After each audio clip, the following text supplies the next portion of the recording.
अपने पराए। घर की लड़ाइयाँ कितनी भी हो, लेकिन ये भी सच है कि किसी पर कोई आपत्ति हो तो अपना ही परिवार साथ देता है। भैया, मेरे पीछे पुलिस लगी है, प्लीज मुझे बचा लो। रवि और राज दो भाई, लेकिन दोनों में कभी नहीं पटी। अरे क्या हुआ छोटे, क्या कर दिया तूने? अरे कुछ नहीं भैया, मेरा दोस्त है ना राजू, वो मुझे लेकर बैंक गया था।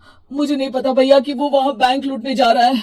मैं उसके साथ बैंक में घुसते ही सीसीटीवी कैमरे में दिख गया हूँ। अब पुलिस मुझे ढूंढ रही है भैया, मुझे बचा लो। राज कुछ सोचता है, फिर कहता है, ओके, तुम यही रुको, मेरा एक दोस्त पुलिस में है, मैं बात करता हूँ। तभी वहां रवि की बीवी राज की बीवी के साथ आ जाती है। तुम लोगों के घर जब तक पुलिस का आना जाना है, बच्चों को यहीं छोड़ दो, उन पर असर ठीक नहीं पड़ेगा। तभी वहां पुलिस आ जाती है। चलो चलो, कौन है रवि, थाने चलो। मैंने कुछ नहीं किया, मुझे कुछ नहीं पता। अरे वो तो पुलिस स्टेशन चलकर ही पता चलेगा कि कुछ पता है कि नहीं, चलो। कहानी का फ्लैशबैक। भैया, मुझे मेरे मकान में हक चाहिए ही चाहिए। अरे लेकिन छोटे, अभी मेरे बच्चों पर काफी खर्चा है, तेरी भाभी की भी तबीयत ठीक नहीं रहती, बजट बिल्कुल नहीं है कि मैं अलग होकर रहूं। देख लो भैया, 1 महीना है तुम्हारे पास, जल्दी से घर खाली कर दो। अरे कैसी बात कर रहे हैं भैया, मेरे शरीर में अभी इतनी हिम्मत भी नहीं कि घर को खाली करें। तो क्यों अपना पोषण बेचा भाभी? अरे तुम तो जानती हो, पिताजी की बीमारी के कारण उन्हें हमारी जरूरत थी, कैसे आते पैसे। ससुर जी तो बूढ़े थे भाभी, उनकी बीमारी में भी पैसे लगाना कौन सा अकल का काम था। तो क्या पिताजी को मैं मरने के लिए छोड़ देता?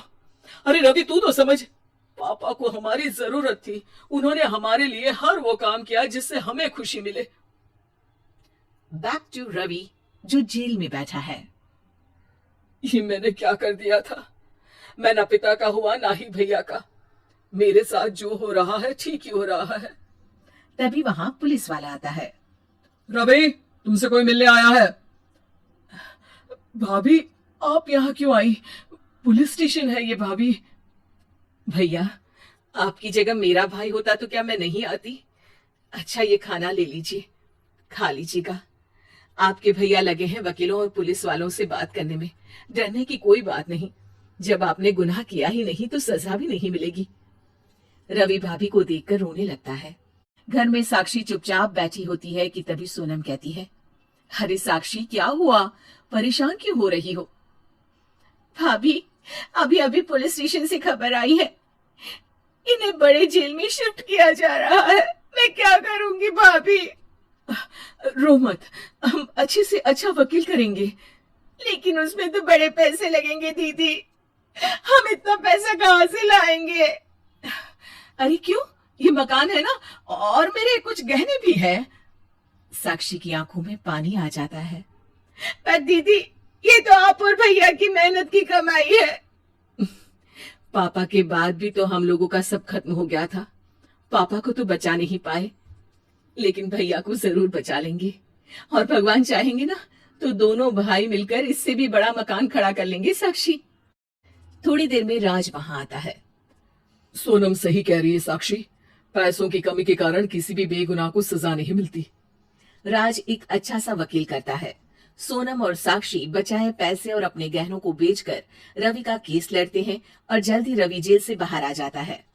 रवि राज को गले लगाकर कहता है, भैया मुझे माफ कर दो, मुझे साक्षी ने सब कुछ बताया है। भैया, आपने मुझ पर विश्वास किया, मेरे लिए दिन रात मेहनत की, भाभी ने अपने गहने तक बेच दिए। भैया, आपने तो पापा के लिए भी पैसे नहीं देखे, लेकिन मैं बहुत ही सेल्फिश निकला। भैया, एक आखिरी बार मुझे माफ कर दो, मैं शर्मिंदा हूँ। अरे भाई, अपने तो अपने ही होते हैं, पापा ने हमारे लिए क्या नहीं किया, ये तुम्हें बताने की जरूरत नहीं है मुझे। और फिर तू तो मेरा भाई है, पैसे से बढ़कर रिश्ते होते हैं भाई।